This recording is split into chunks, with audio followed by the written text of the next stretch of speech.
Y les voy a invitar a que abran sus Biblias en el libro de Éxodo. Vamos a leer Éxodo capítulo 20. Vamos a leer los primeros 17 versículos, a una lectura completa de los 10 mandamientos, los que van a ser predicados durante este y los próximos 10 domingos.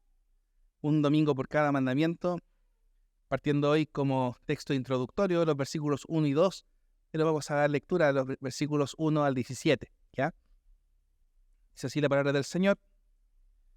Y habló Dios todas estas palabras diciendo: Yo soy Jehová tu Dios, que te saqué de tierra de Egipto, de casa de servidumbre. No tendrás dioses ajenos delante de mí. No te harás imagen ni ninguna semejanza de lo que esté arriba en el cielo, ni abajo en la tierra, ni en las aguas debajo de la tierra. No te inclinarás a ellas, ni las honrarás, porque yo soy Jehová tu Dios, fuerte, celoso, que visito la maldad de los padres sobre los hijos, hasta la tercera y cuarta generación de los que me aborrecen. Y hago misericordia a millares, a los que me aman y guardan mis mandamientos. No tomarás el nombre de Jehová tu Dios en vano, que no dará por inocente Jehová al que tomare su nombre en vano. Acuérdate del día de reposo para santificarlo. 6 días trabajarás y harás toda tu obra, mas el séptimo día es reposo para Jehová tu Dios. No hagas en él obra alguna, tú, ni tu hijo, ni tu hija, ni tu siervo, ni tu criada, ni tu bestia, ni tu extranjero que esté dentro de tus puertas. Porque en 6 días hizo Jehová los cielos y la tierra, el mar y todas las cosas que en ellos hay, y reposó en el séptimo día. Por tanto, Jehová bendijo el día de reposo y lo santificó. Honra a tu padre y a tu madre, para que tus días se alarguen en la tierra que Jehová tu Dios te da. No matarás, no cometerás adulterio, no hurtarás, no hablarás contra tu prójimo falso testimonio.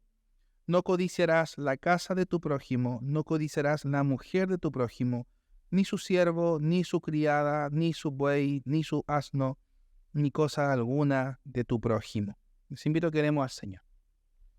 Amantísimo Señor, en este día vamos delante de ti, agradeciéndote el privilegio que nos das de ser tu pueblo y de reunirnos para la adoración. Te agradecemos por este servicio de alabanza que engrandece tu nombre, que busca como fin principal dar la gloria de vida a ti. Señor, con estas alabanzas, con estos himnos, podemos entonar cánticos que engrandecen tu nombre y que hablan acerca de tus obras, que hablan acerca de tu grandeza, que hablan de tus atributos, Señor. Hoy pedimos que por misericordia también hables a nuestras vidas, que transformes estos nuestros corazones, para que nos ayudes a vivir de forma tal que demostremos que tú moras en nosotros. Ayúdanos, Señor, a vivir de manera tal que podamos con certeza demostrar que tú vives en medio nuestro. Señor, tú eres nuestro ayudador, tú eres nuestro pronto auxilio en las tribulaciones. Y sabemos, sin duda, que tú demandas de tu pueblo que sea santo como tú eres santo.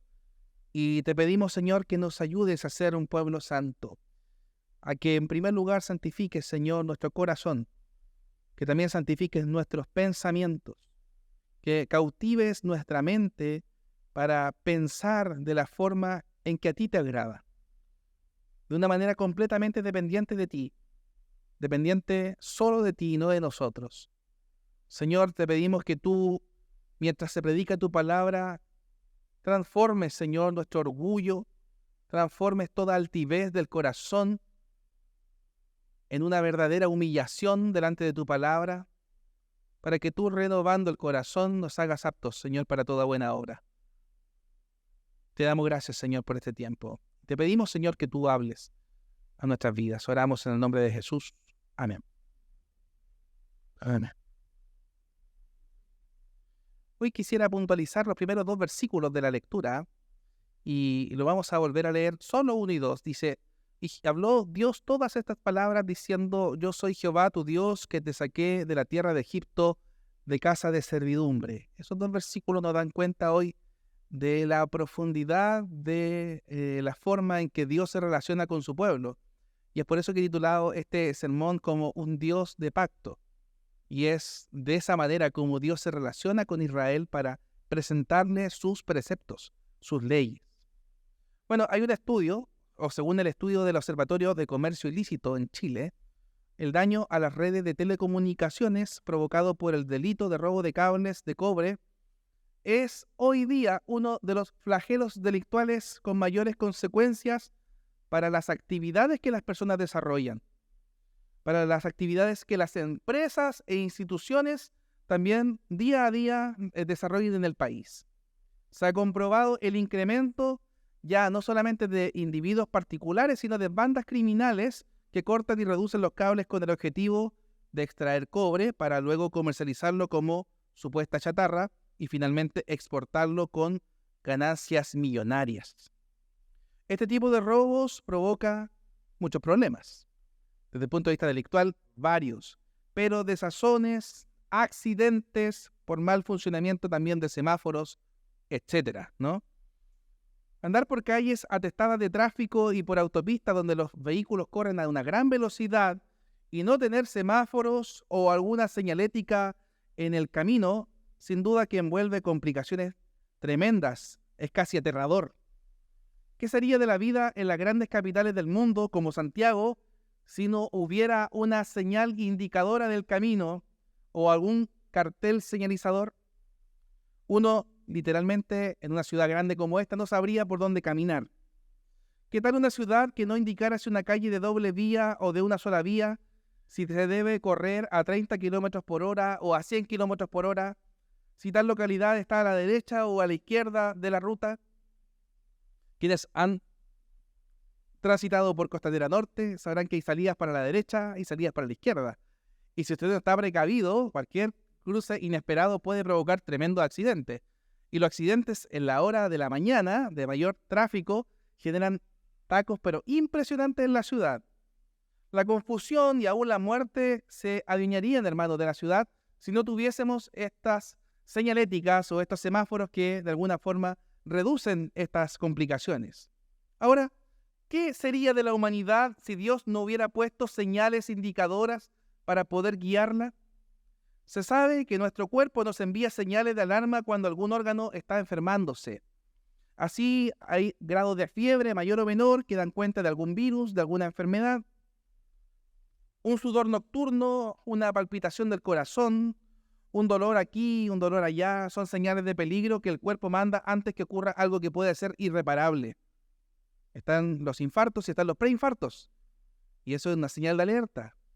Dios también nos ha dado señales indicadoras para guiarnos a nosotros en el camino de la vida.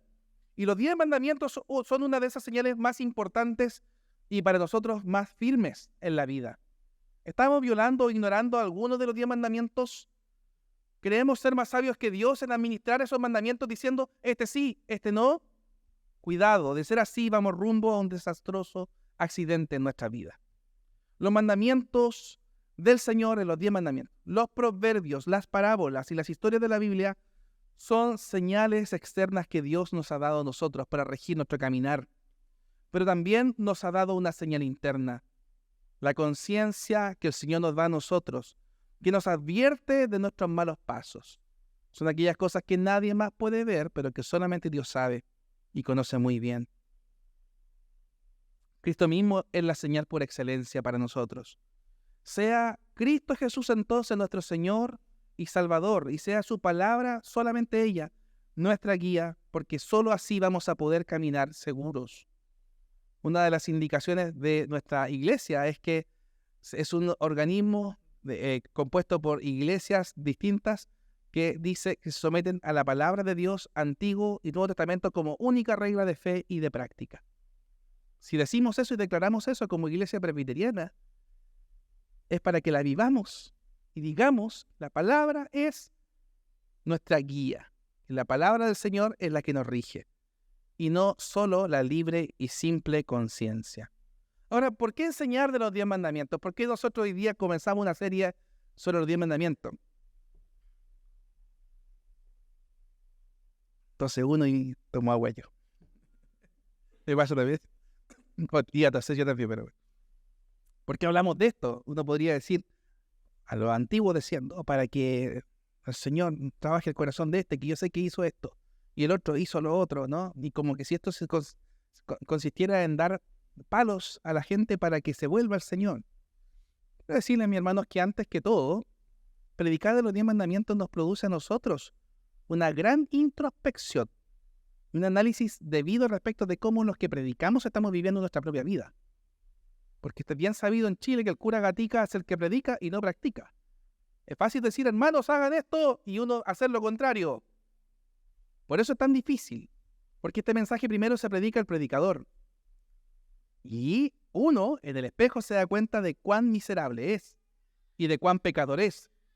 No solamente lo nota el que escucha la predicación dominical, lo escucha de manera confrontacional el que prepara un sermón durante una semana y se mira al espejo y se da cuenta cuán pecador y miserable es.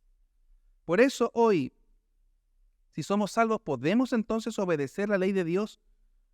¿O podemos desobedecer la ley de Dios sin consecuencias serias para nosotros? ¿Cómo lidiamos con la obediencia irrestricta a los mandamientos del Señor? Con la propuesta hoy día antinomianista que dice que en realidad lo que a Dios le importa es el corazón, más que si obedecemos o no las palabras de Él. O sea, se asume que uno va a fallar, por tanto le da rienda suelta al pecado, considerando que Dios es un Dios perdonador. En otras palabras, abusando de la gracia del Señor, abusando de la gran misericordia de Dios, diciendo, no importa, yo voy a hacer eso malo, total, yo sé que Dios me va a perdonar. Quien piensa así no ha conocido a ese Dios de amor, de misericordia, pero también de justicia. Por tanto, hoy el Señor nos muestra a través de su palabra que nos dio su ley para algunos propósitos importantes. Primero, para que conozcamos quién es Él. A través de los mandamientos sabemos quién es Dios. Y sabemos bien quién es. Porque comienza diciendo, yo soy Jehová tu Dios que te saqué de tierra de Egipto, de casa de servidumbre. Primero se presenta quién es y segundo se presenta respecto de qué es lo que hizo por ese pueblo.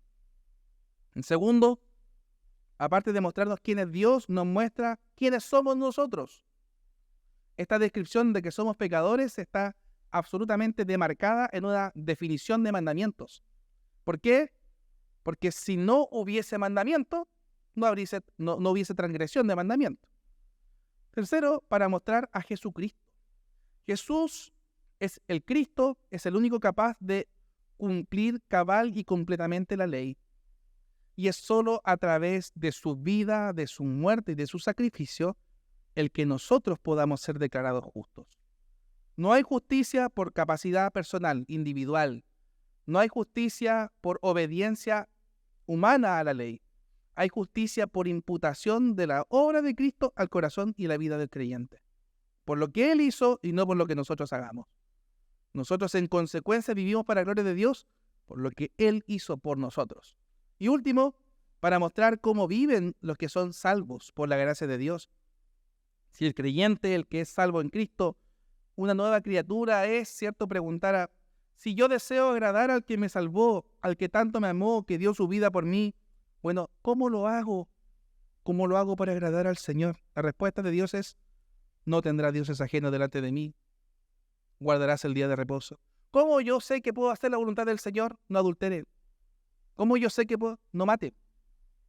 Y las consecuencias que vienen detrás de estas expresiones, porque hay un peligro de minimizar de tal manera las palabras con su aplicación literal, cuando el mandamiento envuelve mucho más. Y esto no se me ocurre a mí ahora. Usted, si tiene la posibilidad de leer el Sermón de la Montaña, Mateo 5 al 7, se da cuenta del detalle que pone el Señor a estos mandamientos, porque el Señor los desarrolla de manera bien profunda en el Sermón de la Montaña también. Ahora, cuando analizamos los 10 mandamientos del Decálogo en detalle, no debemos olvidarnos del contexto más amplio en el que se haya inmerso. Debemos ser muy cuidadosos e interpretar cada uno a la luz de la revelación de la palabra del Señor. Por tanto, cada vez que se predique un mandamiento, por ejemplo, no darás falso testimonio, nos vamos a dar cuenta de las implicaciones que esto tiene para la vida y de la forma en que la Escritura, tanto de Antiguo como Nuevo Testamento, desarrolla esa idea. Será conveniente entonces seguir las siguientes pautas para acercarnos a los 10 mandamientos. Primero, los mandamientos no se limitan a acciones externas, sino que también se aplican a disposiciones de la mente y del corazón. Las leyes humanas solamente se refieren a acciones externas, porque no hay ningún juez, ningún fiscal que pueda ver dentro de su corazón. Usted está en un tribunal y el tribunal evalúa las condiciones que están puestas, escritas en la mesa. Y un abogado defensor dirá una cosa y el fiscal dirá otra, etc. Pero las leyes de los 10 mandamientos no están puestos solo de esa manera, sino que ataca a lo profundo del corazón, que es algo que nadie más puede ver, pero que usted puede y usted sabe muy bien, y que Dios aún mejor lo sabe. Los seres humanos no son capaces de ver dentro del corazón de los demás. Pero a Dios, que puede ver hasta lo más profundo, también le conciernen las actitudes. En el Sermón del Monte, hermanos, Cristo enseñó que el sexto mandamiento, además de referirse al acto del asesinato, por ejemplo, se refería a los enojos y al odio. Dice Mateo 5, 21 y 22. Oíste que fue dicho de los antiguos, no matarás, y cualquiera que sea culpable de que matare será culpable de juicio. Dice, pero yo digo que cualquiera que se enoje contra su hermano será culpable de juicio. Y cualquiera que diga necio a su hermano será culpable ante el concilio. Cualquiera que le diga fatuo a su hermano quedará expuesto al infierno de fuego. Entonces, más que no matar, fíjense lo que dice el Señor. Como se dice hoy, el Señor no solamente se dedica a las palabras de la ley, sino en profundidad al espíritu que hay en la ley. El séptimo mandamiento, por ejemplo, además de referirse al adulterio, también se refiere a la lujuria. Y esto lo dice Jesús en Mateo 5, siguiente versículo adelante. Leo el versículo 27. Oíste que fue dicho, no cometerás adulterio. Pero yo digo que cualquiera que mira a una mujer para codiciarla, ya adulteró con ella en el corazón. Por tanto, si tu ojo derecho te es ocasión de caer, sácalo y échalo de ti, pues mejor te es que se pierda uno de tus miembros y no que todo tu cuerpo sea echado al infierno.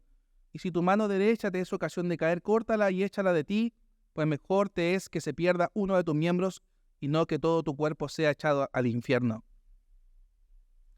Fíjense entonces, mis hermanos, que el propósito de la ley no solamente es decirte no mates, sino algo mucho más profundo que hay detrás. Ni siquiera tengas pensamientos de mal contra otro. Eso es el espíritu de la ley. El apóstol Juan refleja esta perspectiva en la primera epístola, donde argumenta que todo aquel que aborrece a su hermano es un homicida. Todo aquel que aborrece a su hermano es homicida, y sabéis que ningún homicida tiene vida eterna permanente en él. Los mandamientos, en segundo lugar, siempre contienen más que una interpretación mínima de palabras. Por ejemplo, honrar padre y madre. Honrar padre y madre no es reverenciarlo, no es decirle amén a todo. Porque podrían algunos interpretar eso, ¿no? Honrar padre y madre, me saco el sombrero, papá y mamá. Hijo, deme un vasito de agua ahí, papá, está mi vasito de agua. Eso es minimizar de manera burda el mandamiento de honrar padre y madre. Esto sería demasiado poco, porque Jesús mismo enseñó que además incluye nuestra obligación de proveer para las finanzas de la ancianidad. Si usted se recuerda el momento en que Jesús habla sobre el diezmo del Nuevo Testamento, dice: hay de vosotros escribas y fariseos que diezmáis la mente y el comino, sin embargo habéis olvidado el más importante mandamiento, que es honrar padre y madre. En otras palabras, antes que proveer para el sostenimiento de la obra de Dios, acuérdate de honrar padre y madre y proveer para el sostenimiento de tus padres. Esto debiera hacer sin dejar de hacer aquello, porque los malos intérpretes dirían: primero yo apoyo a la familia, después a la iglesia. No, sin dejar de hacer aquello, sin dejar de sostener la obra de Dios, acuérdense primero de sus papás. En otras palabras, el Señor va a lo profundo de estos 10 mandamientos. Un mandamiento expresado en un lenguaje positivo implica el negativo, y el negativo implica lo positivo. ¿A qué me refiero con esto? Cuando se nos dice que no debemos tomar el nombre de Dios en vano, debemos también entender que se nos está ordenando la obligación opuesta. Es decir, por un lado, no tomes el nombre de Dios en vano, pero reverencia su nombre, engrandece su nombre a la misma vez. El mandamiento que dice que no debemos matar no solamente significa que yo no he de matar ni siquiera odiar a mi prójimo, sino también que implica que he de hacer todo lo que está a mi alcance para el beneficio del otro. No es solamente ir a la defensiva, no trates a otros como no quieres que a ti te traten, sino trata bien. Ama a tu prójimo. No odies al que no te odia. Ama. Esa es la distinción más clara entre Código Hammurabi, de 2500 a.C., que decía, no hagas a otros lo que no quieres que a ti te hagan, con Ley de Moisés, que dice, haz al otro lo que tú quieres que a ti te hagan. Y finalmente, la ley es una unidad en cuanto a cada mandamiento se relaciona con los otros. Uno dice, ¿puedo disociar un mandamiento del otro? Sí y no. Porque no es lo mismo no adulterar que no matar. Porque no es lo mismo no decir falso testimonio que no guardar el reposo. Pero atención, cualquiera que falle en uno, falló en todo. Y eso es lo que dice la Escritura. Quiero leer solo lo que dice Santiago 2:10. Porque cualquiera que guardare toda la ley, pero ofendiere en un punto, se hace culpable de todos. Porque el que dijo no cometerás adulterio, también ha dicho no matarás. Ahora bien, si no cometes adulterio, pero matas, ya te has hecho transgresor de la ley. En otras palabras, el reconocimiento del sentido orgánico de los mandamientos, que es para el pueblo del Señor, en obediencia a Él, a su palabra, vivan de la forma que a Dios le agrada. Ahora, aquí el decálogo se nos presenta a nosotros, estos 10 mandamientos, también conocidos como decálogo, se nos presenta después de un relato maravilloso previo. El Señor se presenta en una manifestación gloriosa a la falda del monte Sinaí, y el pueblo de Israel escucha portentosamente la voz de Dios. Dios les habla a ellos, les trae ese lugar y comienza a desarrollarse una situación completamente milagrosa, pero a la vez aterradora. Dios comienza a hablar con Moisés y los truenos caen. Dios comienza a hablar con Moisés y la tierra tiembla. Solamente quisiera que revisemos el versículo anterior, 16 al 19 del capítulo 19. Éxodo 19, versículo 16 en adelante. Cuando Moisés llevó al pueblo afuera del campamento para encontrarse con Dios, el Señor proclamó en medio de truenos las palabras exactas que continúan el decálogo. Y dice así, Éxodo 19, 16. Aconteció que el tercer día, cuando vino la mañana, vinieron truenos y relámpagos, y espesa nube sobre el monte, y sonido de bocina muy fuerte, y se estremeció todo el pueblo que estaba en el campamento. Y Moisés sacó del campamento al pueblo para recibir a Dios, y se detuvieron al pie del monte. Todo el monte Sinaí humeaba, porque Jehová había descendido sobre él en fuego, y el humo subía como el humo de un horno, y todo el monte se estremecía en gran manera. El sonido de la bocina iba aumentando en extremo. Moisés hablaba y Dios le respondía con voz tronante. Imagínense ustedes un episodio como tal, un pueblo salido de Egipto, habiendo sido esclavos, vieron cómo fueron librados de las manos de estos soldados egipcios. Se les abre el mar, una columna de fuego impide que pasen ellos frente a los demás, y ahora llegan a las faldas del monte Sinaí después de 3 meses, y comienza a haber un diálogo maravilloso entre Dios y Moisés, y todos ellos fueron testigos. La frase aquí que comienza los 10 mandamientos, y Dios habló, debe entenderse como una continuación natural y secuencial de toda la preparación descrita del capítulo anterior. El capítulo anterior dice, llegaron ahí, Dios comenzó a hablar y se manifestó de manera audible, visible, en este humo que traía el fuego donde Dios descendió ahí. La mayor prueba de esta secuencia de eventos se puede observar después, al final de la proclamación del decálogo, cuando el pueblo pide lo siguiente. Fíjese el versículo 19 ahí, Éxodo 20, 19. Y dijeron a Moisés, habla tú con nosotros y nosotros oiremos, pero no hable Dios con nosotros para que no muramos. En otras palabras, Dios habló en Sinaí y el pueblo tembló de miedo, porque el simple hecho de Dios hablarles les produjo una constricción de espíritu. O sea, la tierra tiembla, el fuego cae, el monte humea, y estos hebreos que están ahí escuchan a Dios decirle, yo soy Jehová tu Dios que te saqué de tierra de Egipto, de casa de servidumbre. Qué interesante es cómo Dios se presenta al pueblo de Israel de manera poderosa una vez más. Y les declara, ¿no?, algunos aspectos que yo quiero destacar ahora antes de entregarles los mandamientos. Y es lo siguiente. En el antiguo Oriente Próximo, cuando los reyes o los reinos, algunos de ellos con mayor poder, otros con menor poder, se habla de reinos soberanos y los reinos vasallos, establecían relaciones de fraternidad o de obediencia.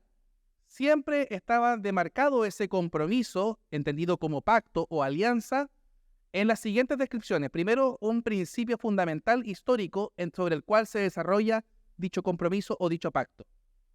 Segundo, condiciones para que ese pacto se mantenga. Y tercero, señales del pacto, o muestras cómo ese pacto permanece en el tiempo, cómo se desarrolla ese pacto en el tiempo. La forma en que Dios se relaciona con Israel es de esta forma, de pacto. Dios siempre presenta en los pactos una descripción histórica. Segundo, compromisos que el pueblo y Dios debe adquirir. Y tercero, una señal visible de ese pacto. No siempre está detallado del mismo texto, alguna vez está más adelante, pero sin duda que está detallado. ¿Se entiende? ¿Cuál es el fundamento histórico? Yo soy Jehová tu Dios que te saqué de tierra de Egipto, de casa de servidumbre. Ese es el principio histórico. Y lo interesante, hermanos, es que Dios no les remonta a la creación. No les dice a los israelitas, recuerden cuando les creé y creé a Adán y a Eva. No habla de Abraham, Isaac, Jacob. Fíjense que en Éxodo 3, sí, Dios le dice, yo soy el Dios de Abraham, Isaac y de Jacob, solo a Moisés. Pero a la hora de establecer los mandamientos, Dios dice, yo soy Jehová tu Dios, que te saqué de tierra de Egipto. En otras palabras, les recuerda lo que hizo por ellos hace 3 meses. Era reciente, estaba en la retina de ellos, estaba en la mente. Esto recién había ocurrido. Y Dios les recuerda, este principio será permanente para la posteridad. Y es por eso que la última plaga en Egipto es esta muerte de los primogénitos. Todos los judíos celebran esa Pascua en su casa. Se mantiene, hermano, hasta la posteridad. Principio histórico, yo soy Jehová tu Dios que te saqué de tierra de Egipto. Los compromisos están establecidos desde no tendrás dioses ajenos delante de mí hasta el último de los mandamientos. ¿Y cuál es la señal del pacto de Dios con Moisés? Hay algunos que dicen la ley, pero eso está descrito más adelante. Y la señal del pacto de Dios con Moisés es el sábado. El sábado es una señal a perpetuidad de ese pacto de Dios con Moisés. Así como la señal del pacto de Dios con Noé. ¿Se acuerdan ustedes? El arco iris. La señal del pacto de Dios con Abraham fue la circuncisión. La señal del pacto de Dios con David fue su descendencia, el linaje de David, que es Cristo mismo. La señal del pacto de Dios con Moisés fue ese sábado, ese reposo, que es permanente hasta la posteridad. La mayoría, hermano, de las señales de los pactos son permanentes. Algunos cambian de forma, pero no en fondo, como la circuncisión, que hoy día tenemos nosotros el bautismo. Ahora, la introducción al decálogo contiene al menos 3 aspectos que yo considero dignos de destacar. Primero, nos muestra un compromiso de Dios, que envuelve un compromiso del pueblo. Dios habla, el pueblo responde. Dios dice, yo soy Jehová tu Dios. Y esto, hermanos, es maravilloso. Con estas palabras iniciales el Señor se presenta a su pueblo en el monte Sinaí, tomando como referencia estos eventos recientes en la salida de Egipto. El Señor demuestra un compromiso diciéndoles a ellos, yo soy Jehová tu Dios. 2 palabras, Jehová, segundo, Dios. ¿Qué envuelve esto? Yo sé que lo he dicho en otras ocasiones, algunos ya lo tienen hasta en la retina lo que significa esto, ojalá lo puedan memorizar. La palabra Jehová significa yo soy, pero también significa yo estoy. En otras palabras, es como el to be en inglés, es como el hecho de ser y estar. Y esto envuelve no solamente la temporalidad del ser de Dios, sino que además el ser permanente en el tiempo. Dios crea el mundo y llama al mundo a existencia de la nada, de lo que no existe para que exista, y por otro lado también lo preserva y lo mantiene a la posteridad. ¿Se entiende? Entonces Dios es el que crea con su obra creadora, pero también el que preserva con su obra de providencia. Yo soy Jehová tu Dios, en consecuencia significa soy el que soy y soy el que estoy. Estoy con ustedes, voy delante de ustedes, yo los libro, yo los rescato, yo los salvo y yo los mantengo y yo los preservo.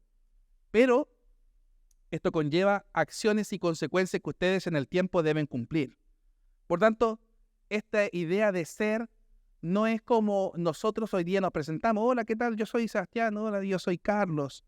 No es eso.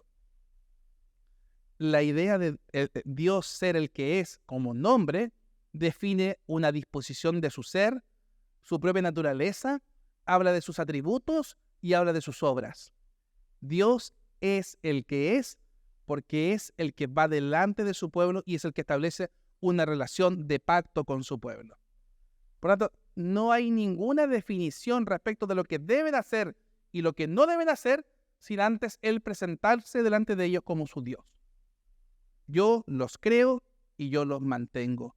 Yo los llamé a existencia, pero también los cuido y los preservo. Dios, relacionándose con su pueblo de una manera pactual, envuelve una profundidad sine qua non. En segundo lugar, hablamos de una identidad que el pueblo de Israel tiene en Dios. ¿Y cuál es su identidad? Te saqué de tierra de Egipto. Tu identidad antes era en Egipto. Tu identidad antes era estar en una condición. Ahora su identidad es otra. Tú me perteneces, dice el Señor. Tú eres mío. Y al pueblo de Israel no solamente se refiere como mi pueblo. Al pueblo de Israel, en palabras de Moisés, también les dice, ustedes son mi hijo. Esa relación paternal de un Dios proveedor que cuida a su pueblo está presente desde los 10 mandamientos. Yo les doy cuidado, yo les doy sustento, yo los libro de enfermedad, y aunque sean desobedientes, yo los perdono y los rescato. No solamente por ellos, sino porque Él es fiel a sus promesas y porque Él es fiel a su palabra. El pueblo, hermano, no solamente estaba oyendo la voz portentosa del Señor, sino que oían a Dios recordarle de dónde Él los había sacado. Por tanto, en este sentido, el pueblo de Israel es un objeto de la intervención poderosa de Dios. Dios interviene ahí. Y el pueblo de Israel tiene un sentido de pertenencia. Ya no estaban en Egipto, sino que ahora los había sacado de ahí. Y hay una manera maravillosa en que el salmista, en el capítulo 114, lo presenta de manera poética. Quisiera leerlo con ustedes brevemente. El Salmo 114 son 5 versículos. Dice así: cuando salió Israel de Egipto, la casa de Jacob del pueblo extranjero, Judá vino a ser su santuario, Israel su señorío.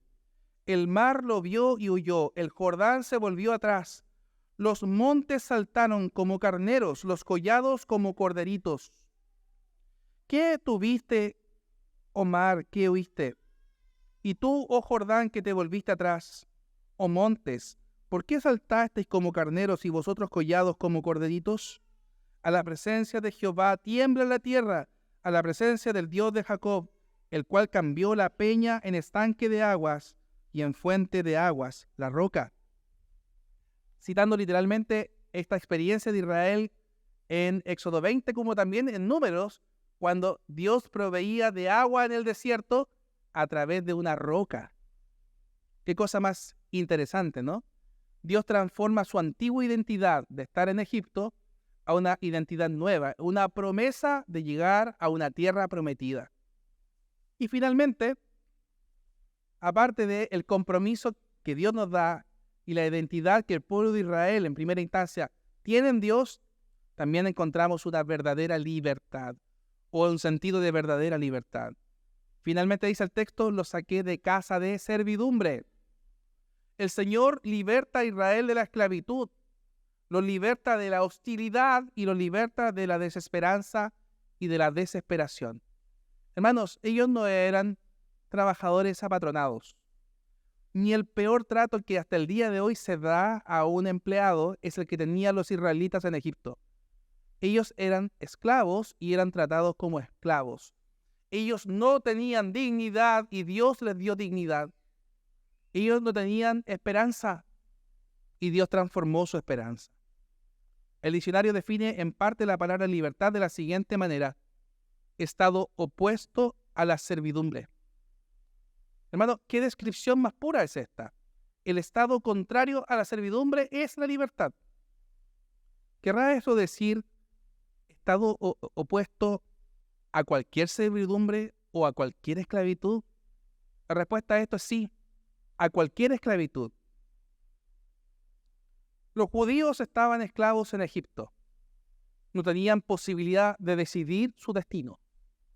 Su destino humanamente estaba demarcado: vivir para ser esclavo y morir como esclavo. El Señor transformó esa desesperación en que vivían, ese literal lago de fuego y azufre en el que estaban acostumbrados a vivir, ese lodo cenagoso, ese valle de sombra de muerte en el que estaban, por otra cosa, por la verdadera libertad. Hay millones de personas hoy que viven en la esclavitud, una esclavitud que atrapa y engaña a tal grado que el esclavo no se da cuenta de que es esclavo. La esclavitud de querer quebrantar las leyes morales de Dios. Toda tentación hacia el mal es producto del maligno, que desea hacer esclavos a todos. Jesucristo lo dijo: les aseguro que todo el que peca es esclavo del pecado. Así lo dice en Juan 8:34. ¿Habrá contra esa esclavitud algún antídoto? ¿Habrá contra la esclavitud del pecado alguna posibilidad de salir de ahí? Claro que sí la hay. El Señor también dijo: así que si el Hijo los libera, serán ustedes verdaderamente libres. Todos podemos ser libres de esas tendencias que nos llevan al mal y que tienen consecuencias que tarde o temprano nos destruyen. Hermanos, la experiencia del pueblo de Israel que tuvieron en Egipto fue tremenda.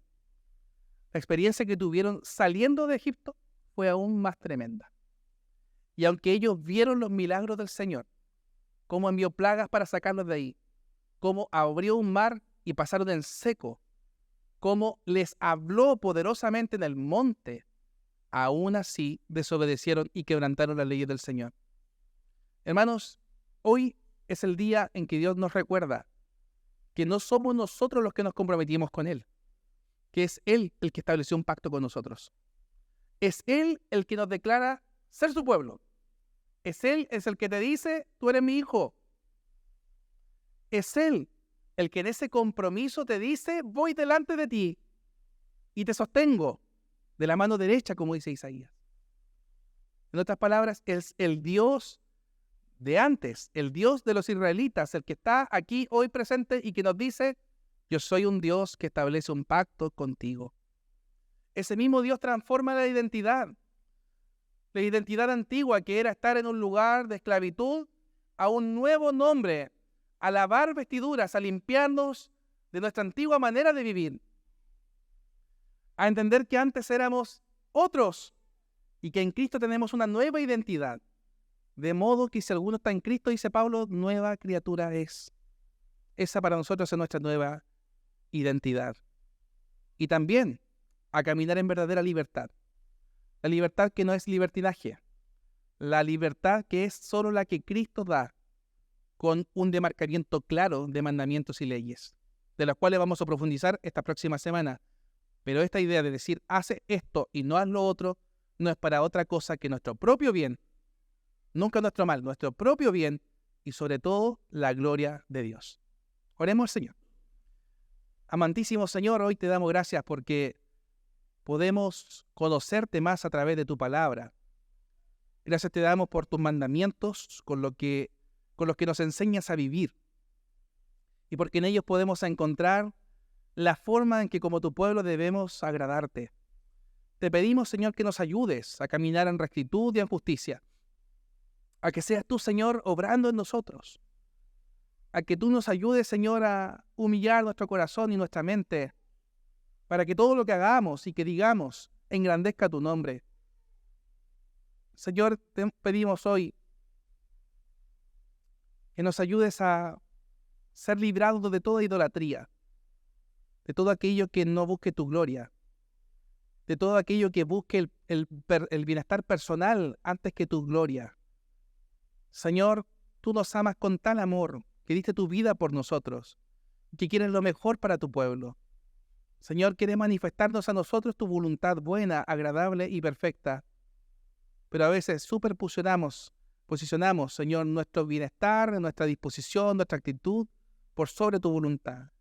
Señor, te pedimos que nos ayudes a menguar para que tú crezcas en nosotros, a agachar nuestro rostro, a humillar nuestro corazón para que tú, Señor, crezcas en nosotros, para que podamos ser fortalecidos espiritualmente.